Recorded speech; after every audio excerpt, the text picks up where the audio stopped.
Interimo ad apparitorime, ameno, latiremo, ameno. Olá, sejam bem-vindos ao terceiro milênio, a visão espírita para uma nova era, um programa da Liga Espírita Pelotense. O terceiro milênio hoje traz como tema caridade. Qual é o sentido da palavra caridade na visão espírita? De que forma colocar a caridade diante das agressões, da injúria, calúnia, perseguições? E qual é o maior obstáculo do amor e da caridade? E para falar sobre este importante tema, aqui junto conosco, a nossa convidada, a nossa amiga Vera Costa. Vera, que satisfação, alegria contarmos com a tua presença no terceiro milênio. Prazer, Madeira, estar aqui, falando sempre de doutrina espírita e do que tudo ela nos traz para o nosso progresso espiritual. Estamos muito felizes. Vamos falar a respeito de um tema tão importante que é sobre caridade. Vera, qual é o sentido da palavra caridade na visão espírita?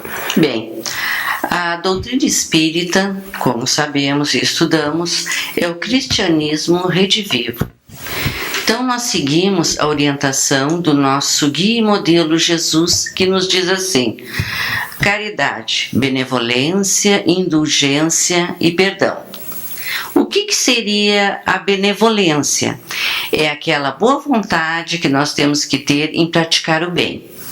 A indulgência seria a clemência, a misericórdia para com as imperfeições alheias. E o perdão é o ato de desculpar as ofensas.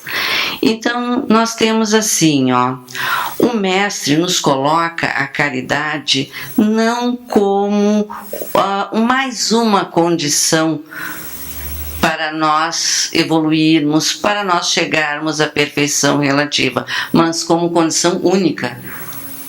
Aí a condição única... Única para conseguirmos chegar.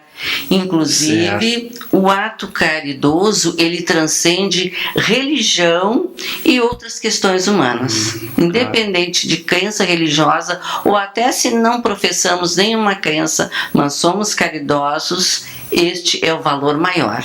Então, caridade é benevolência, indulgência e perdão. E o perdão.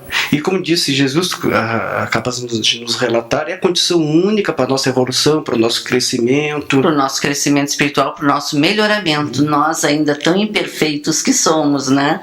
Nessa terra de provas e expiações. E temos assim, que o que é o exercício da benevolência?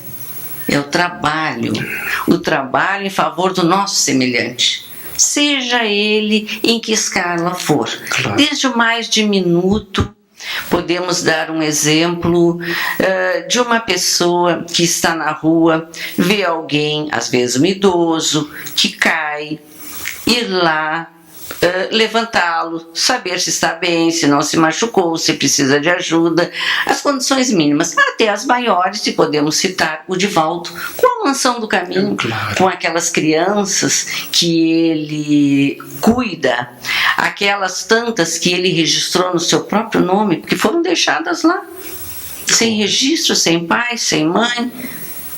E que são 600 crianças que ele adotou, né? Sim, que ele adotou. E atende a mais de 6 mil crianças, né? Fora os outros atendimentos que ele dá para gestantes. Com certeza. Então é uma obra grandiosa. Mas nós ainda pequenos começamos lá do simples, né? Como ensinou Kardec, do simples ao complexo. Claro. Podemos assim dizer. Então o exercício da benevolência é o trabalho em favor do semelhante. E o que seria então do perdão? Olha, tolerância. Somos imperfeitos, às vezes as pessoas nos ofendem, mas nós somos também, quantas vezes nós ofendemos? Nós somos imperfeitos também, quantas vezes nós erramos, mas sempre parece que o que vem de fora do outro é mais forte do que nós lançamos. em relação ao outro, né? Então temos que ter essa tolerância. E a indulgência, o que seria? Ter aquela solidariedade podemos dizer assim, em face das limitações do outro. Porque ele é uma pessoa limitada, como nós temos também as nossas limitações. Nós também temos nossas limitações. Nós temos Todos nossas... temos essas limitações. Nós temos nossas limitações num setor, o outro tem outro, e Claro. essa compreensão. E daí nos vem assim, ó, que talvez daí tenha vindo a origem de Kardec, trabalho, solidariedade e tolerância, que é a ação espírita, né? Ação espírita. A orientação da ação espírita. Que o trabalho é da benevolência, a solidariedade corresponde à indulgência e o perdão. Exatamente. A tolerância ao perdão. Perdão. A Isso. solidariedade é aquele surto entender o outro, compreender o outro. E o trabalho é ação no bem, né? Claro. A caridade seria o amor em movimento, em ação? Seria? Aqui nós temos uma diferença que nós temos, e é importante explicar. Caridade e amor não são sinônimos, tá? Caridade é, como já dissemos, benevolência, indulgência e o perdão. E o amor, o que é? O amor é afeição profunda. É gostar muito de alguém, é doar-se àquela pessoa. Esse é o amor. Só tem um problema. É impossível sustentar este amor, tornar operoso e produtivo sem o combustível da caridade. A caridade é o combustível É do o amor. combustível que ele vai sempre dando mais ênfase àquele bem-querer. Claro. E nós temos dois exemplos assim que trouxemos para poder nos fazermos mais entendidas. Nós temos um amigo muito querido, de longa data. Esse nosso amigo é confidente, está sempre junto a nós. A certa altura ele se pega num momento não muito bom e nos ofende de alguma forma. Porque às vezes nós tem dias que nós não estamos muito bem, né? E nós nos melindramos, olha o melindre. Nós nos melindramos. E aí nos distanciamos deste amigo. Aí faltou o que? A caridade. Faltou a caridade. Nós temos o bem-querer, mas faltou a caridade. Faltou a indulgência de aceitar que o outro também é falível, o outro não é perfeito, apesar de ser o nosso amigo muito querido, e lá se vai uma bela amizade. O outro exemplo que nós trazemos é um casal. O casal vive muito bem, se amam, mas um belo dia ele se envolve com uma outra pessoa. Ela descobre, a esposa descobre e simplesmente abandona. Ele implora, é atormentado pelo remorso, implora que ela volte, de forma nenhuma ela não volta atrás. Separam-se e são infelizes para sempre. Faltou aí o quê? Novamente a caridade. Sem a caridade nós vamos nos magoar e vamos nos ressentir muito. Claro, deu para entender muito bem. Então a caridade é o combustível do amor, ou seja, tudo aquilo que a gente fala e diz, nós temos que exemplificar nas ações e nas nossas atitudes. Como Jesus fez, não? Como Jesus fez, né? Se a gente acabou de falar na questão do perdão. Perdoar é um gesto de amor. Exatamente. No momento em que nós estamos fazendo bem, até em pensamento, pensando bem em relação a uma pessoa, envolvendo ela em fluidos bons, estamos fazendo a caridade. Está aí a caridade em ação. É o trabalho. É o trabalho. É o trabalho. Fora o outro trabalho que nós temos, né? Envolvimento com pessoas, voluntariado que possamos fazer, enfim.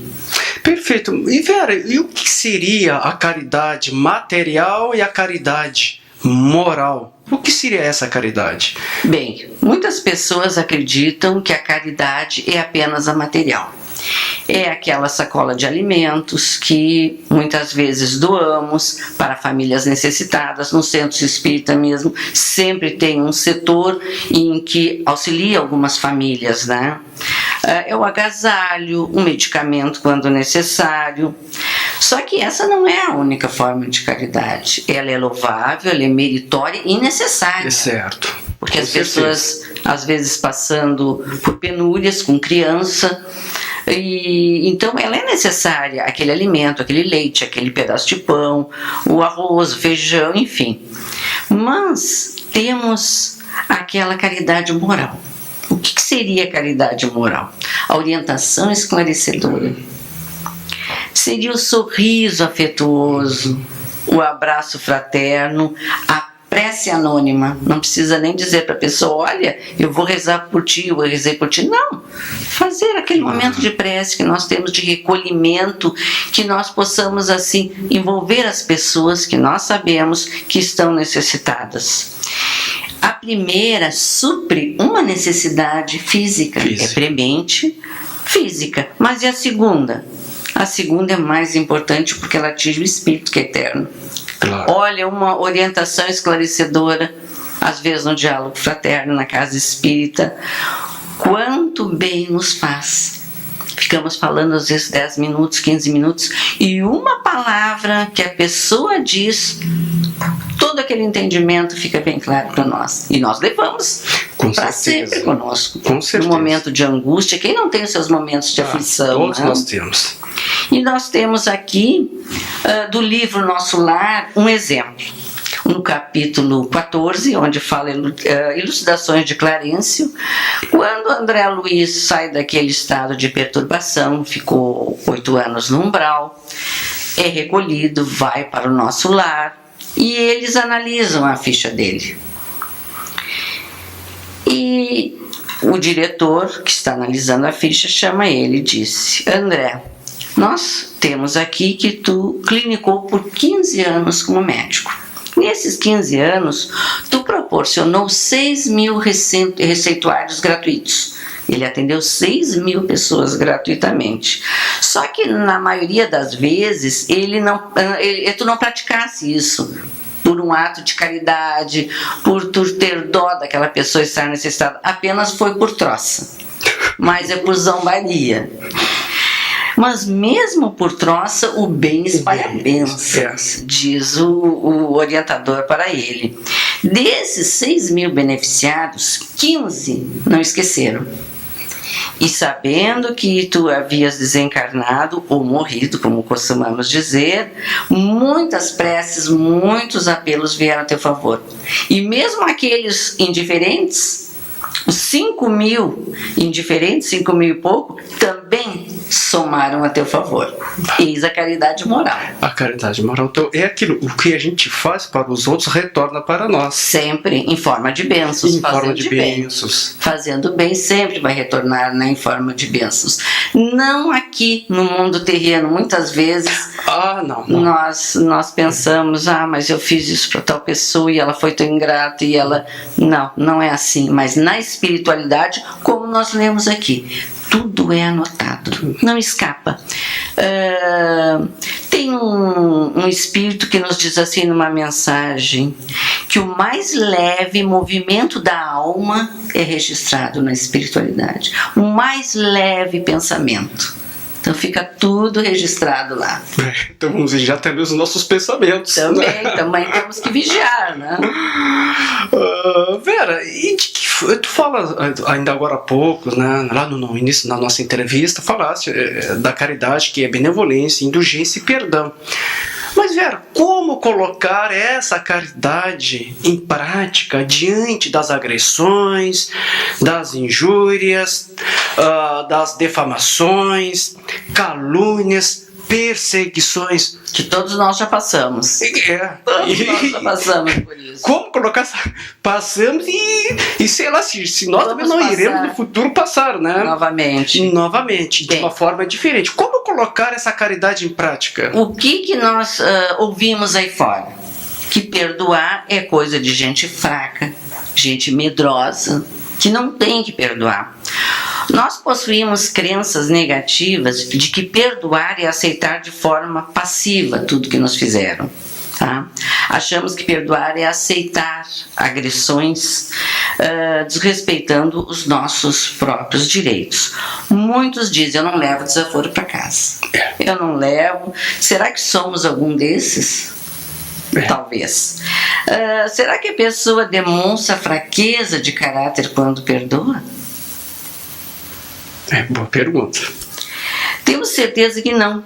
Não somos nós que dissemos, o próprio Cristo. Ele, quando estava lá no momento final da sua trajetória terrena, não pediu ao Pai que perdoasse todos aqueles que estavam ali. Temos o exemplo, o exemplo puro. Então nós somos conhecedores das imperfeições nossas e alheias de toda a humanidade terrena. Olha, mundo de provas e expiações.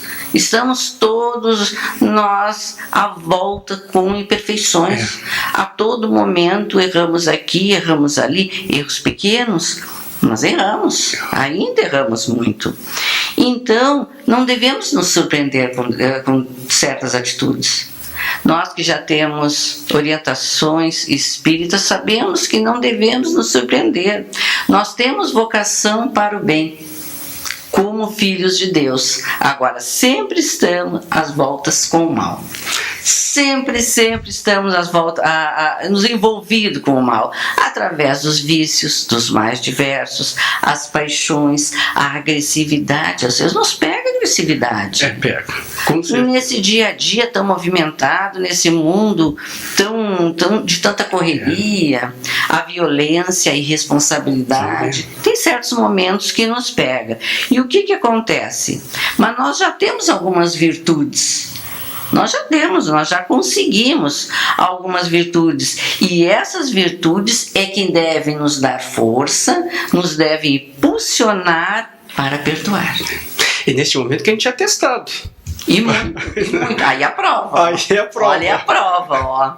E o Divaldo nos diz algo bem interessante, que o perdão é sempre para quem perdoa. Perdão é sempre para aquele que perdoa. O outro que me fez uma ofensa, algo impensado, mas é para aquele que perdoa. Por quê? Porque vamos dar um exemplo assim, ó. Eu não quero perdoar. Vamos imaginar o perdão. O outro atirou uma pedra em mim, uma pedra material, uma pedra física. Certo. Eu pego a pedra e ponho no meu bolso. O homem mesmo sempre tem a camisa, tem um bolso, aí carrega aquela pedra.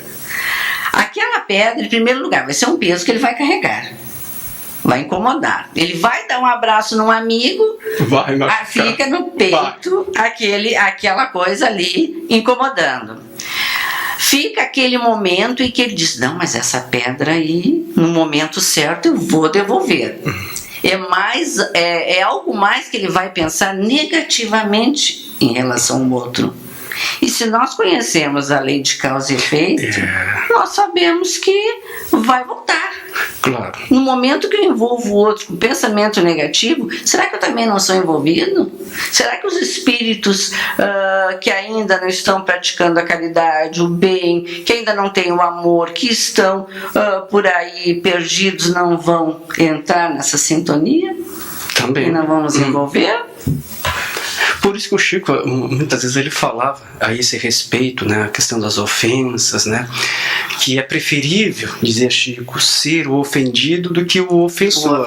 O ofensor, dizia Chico, ele se compromete. O ofendido, ou ele está provando ou está resgatando. Não, e tem uma coisa assim também, né?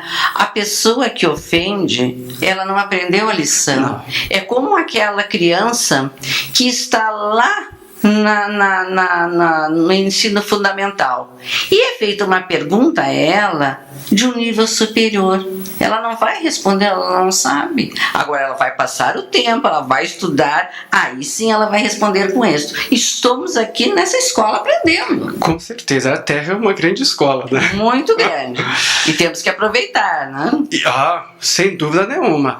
Vera, a miséria material a qual vivemos, ela é a obra de Deus ou é a obra do homem? a miséria material? De Deus jamais. Deus é nosso Pai, é um Pai amoroso, nos dá oportunidade para progredirmos e sermos felizes aqui na Terra. A felicidade é relativa, mas podemos ser felizes. Só que a problemática da miséria material, ela abrange muitos fatores, como o próprio espírito, antes de reencarnar, pedindo como prova para progredir mais depressa. Tem aquele que está espiando em alguma existência pretérita, ele foi rico, orgulhoso, vaidoso, tremendamente egoísta, está espiando. Tem também a própria humanidade terrena, é muito egoísta e orgulhosa no dizer dos espíritos superiores. Gasta com o supérfluo o que está faltando necessário para o seu irmão em humanidade. Então, o que nós temos aí? Nós temos também a própria sociedade. Na lei de liberdade, Kardec pergunta que tem há pessoas que por culpa sua caem na miséria. Nenhuma responsabilidade caberá à sociedade? E os espíritos superiores respondem, mas certamente. Já dissemos que a sociedade é muitas vezes a principal culpada de semelhante coisa.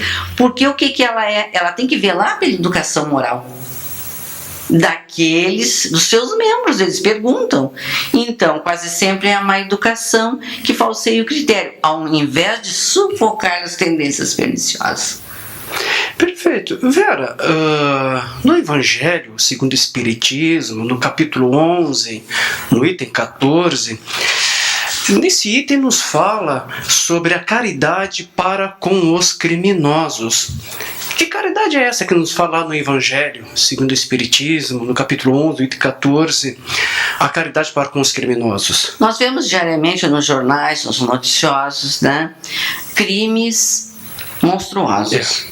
As pessoas cometem as maiores atrocidades, podemos dizer. E muitos dizem assim, não, esse aí tem que ter a forca, esse tem que ter a cadeira elétrica, esse tem que matar, não tem mais jeito. Principalmente nesse momento a qual estamos vivenciando, não só no Brasil, como no mundo inteiro. No mundo inteiro a violência se faz, das mais diversas formas. Exatamente. Né? Inclusive a violência psicológica. Também.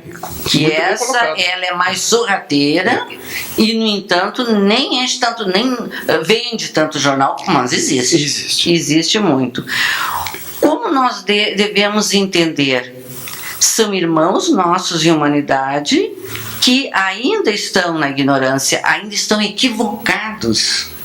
Estão muito equivocados com a forma deles colocarem para fora, em vez de colocarem bondade, eles colocam violência, os motivos dos mais diversos. Em vez de usar sua energia, suas potencialidades para o bem, estão equivocadamente, né, se direcionando para o mal. Exatamente. E aí, nós devemos acolhê-los? Não vamos ser coniventes. Claro. É lógico que a justiça terrena terá que atuar, essas pessoas terão que ser separadas da sociedade, mas que no local, nos presídios, onde sejam levadas, que tenham condições das pessoas se recuperarem.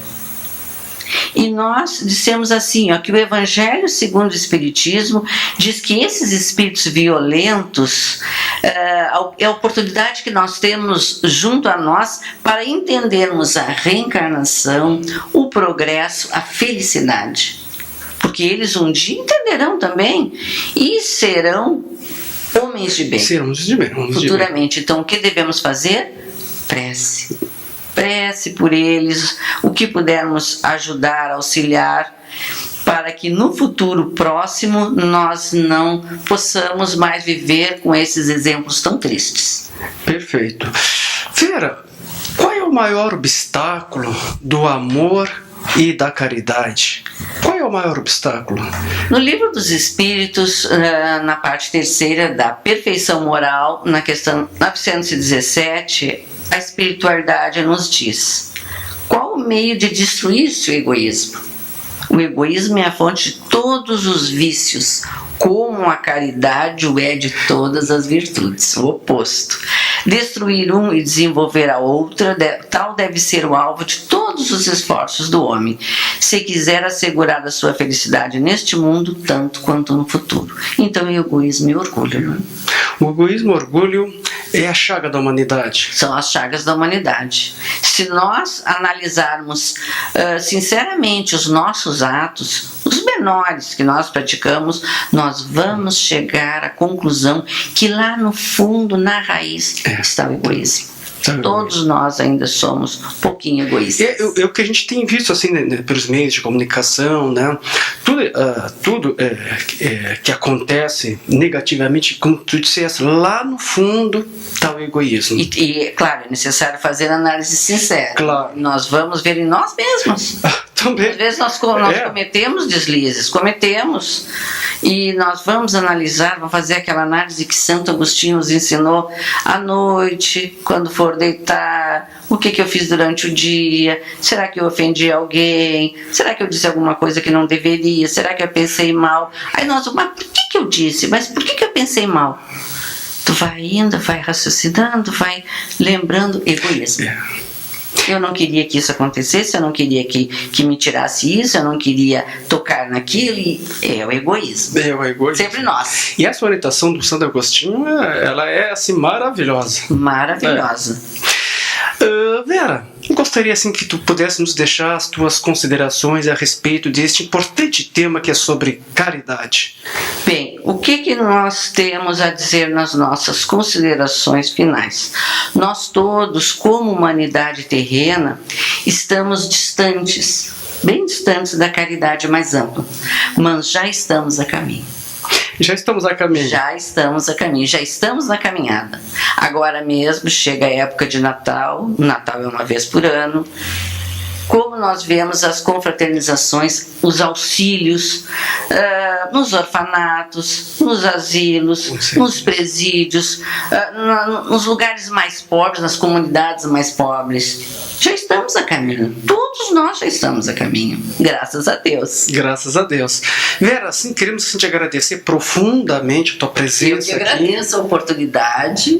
Está aqui. Obrigado, Madeira. Nós que agradecemos. Né, trazer um tema assim tão importante, né, que se diz respeito a todos nós, que é sobre a caridade. Que estamos aqui, né? E como disseste, estamos a caminho e melhorando. Vamos melhorar mais. Nosso muito obrigado.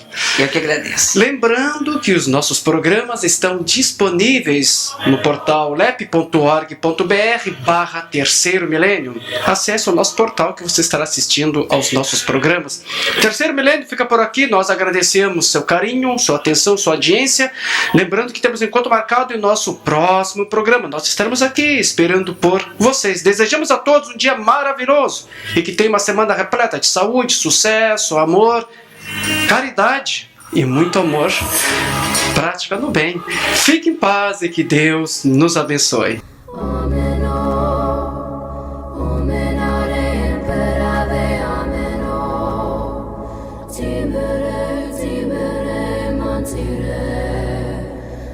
Tire mo